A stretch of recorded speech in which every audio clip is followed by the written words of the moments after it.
જય સ્વામિનારાયણ। વૈશાખ સુદ પાંચમનો દિવસ એટલે ભુજમાં નરનારાયણ દેવના પ્રતિષ્ઠાનો દિવસ।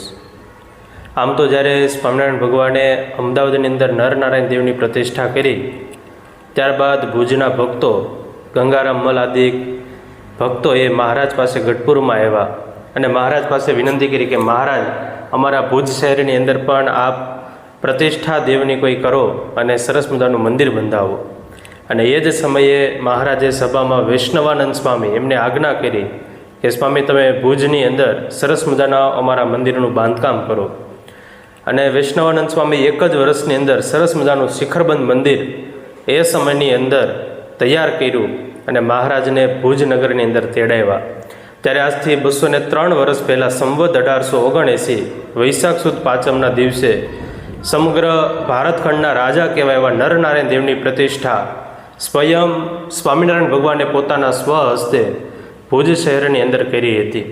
અને મોટા સંતો એવી વાતો કરે કે જ્યારે નરનારાયણ દેવની પ્રતિષ્ઠા કરી ત્યારે જેવા દેવને સિંહાસનની અંદર પધરાવ્યા એટલે આખા મંદિરની અંદર ખૂબ જ શીતળ પ્રકાશ છવાઈ ગયો હતો અને ઘણા સમય સુધી આ પ્રકાશ રહ્યો। અને જેવો પ્રકાશ બંધ થયો ત્યારે એ જ સમયે સિંહાસનની અંદર ખુદ શ્રીજી મહારાજ બેઠા હોય એવા ત્યાં તમામ સંતો ભક્તોને દર્શન થયા હતા। અને એ સમયે મહારાજ એવું કહેવા માગતા હતા કે આ ભુજમાં જે અમે નરનારાયણ દેવ પધરાવ્યા છે એમાં અમે પ્રત્યક્ષ રીતે રહ્યા છીએ। ત્યારે એવા પ્રતાપી ભુજમાં નરનારાયણ દેવ ભગવાને પોતાના સ્વહસ્તે આજથી 203 વર્ષ પહેલાં પધરાવ્યા હતા। અને એના જ કારણે આજે સત્સંગ ભુજની અંદર હેરોભેરો આપણને દેખાય છે।